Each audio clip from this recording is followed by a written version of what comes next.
Hello there, Avon team members and Avon friends.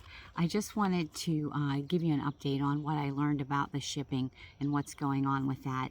As you know, in Campaign 13, a lot of you did not receive your order, or you only received a portion of your order.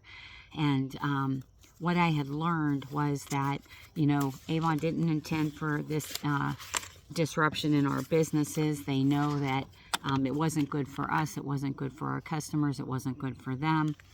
But whenever they were upgrading the system to include additional shipping partners, that whenever the UPS is unique where they have what's called a maxi code, but it was also a hold on a minute, kind of looks like a QR code.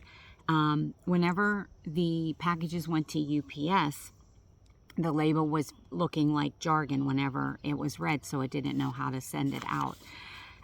There was an exception where if human beings were still working and not at a fully automated UPS center, that they were able to manually input the information and recreate a label.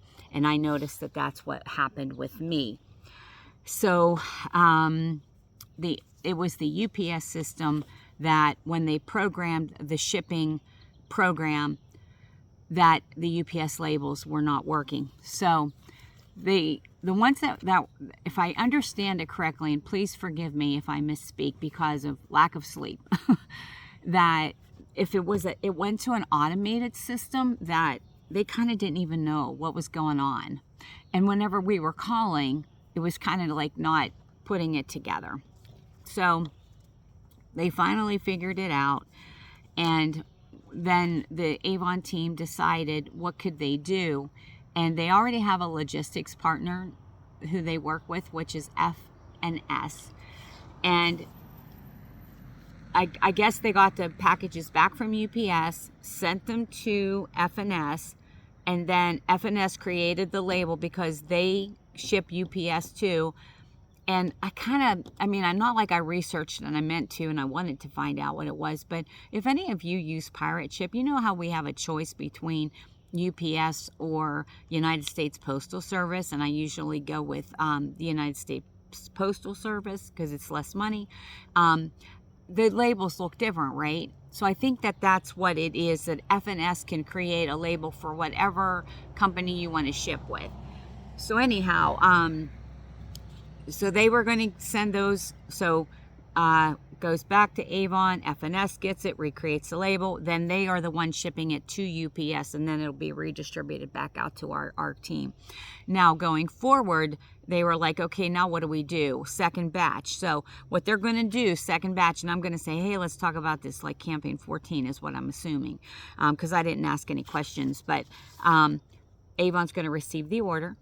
They're going to send it to F&S first. F&S is then going to print the label and then send it to UPS, and then it'll be redistributed. And that's why they say there's still going to be an additional 3 to 4 day delay in our orders. And so that's what's going on, guys, so you know. And I thank you for your patience. It's been a real struggle for me and for everybody else. And I mean, when you get older, you say, there's nothing you can do about it. You do what you can, and that's all you can do, right? And then, so what I also have learned is that they feel that they have figured out at Avon the maxi code programming, and that once, past Labor Day, UPS has got to be opened, and they got to see if it'll start scanning. So hopefully that was fixed through the weekend. And Monday, I believe UPS reopens. But it kind of made me think about something. Automation is great, but it does displace workers. I also know a lot of people who do manual labor, and hey, when you get to our age, it's really hard to do. But it just went to show me, like, I was one of the lucky ones, even though my order was late. Mine was, I did have the extra label on it, but mine was manually printed. And anyhow, yes, thank you, God, for that. But I am so empathetic to all of you who may have had your order shipped to a facility that was totally automated and it wasn't even being addressed. Nobody even knew what was going on. And something that occurred with one of my team members, she had placed her order in for campaign 13 at the lower prices, and I have to check this myself, but her whole order was canceled. And we were told, and I'm going to tell you, and Kim, I hope you watch this video, call Avon first to make sure, because we were told to resubmit it and they would do a price adjustment. I guess I want you to make sure that Avon's going to do that first, because all of her products were available. And so if that has happened to you, let's make sure, like, you know, there's the time stamp that she submitted the order. I don't really think they're going to give her a problem with that, because even on our call, there was concerns about, you know, well, will it count towards my campaign 13 order and things like that. So, all right.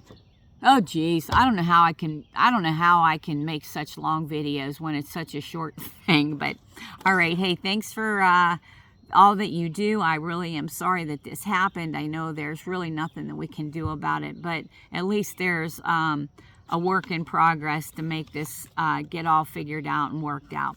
Hey, have a wonderful day, and God bless.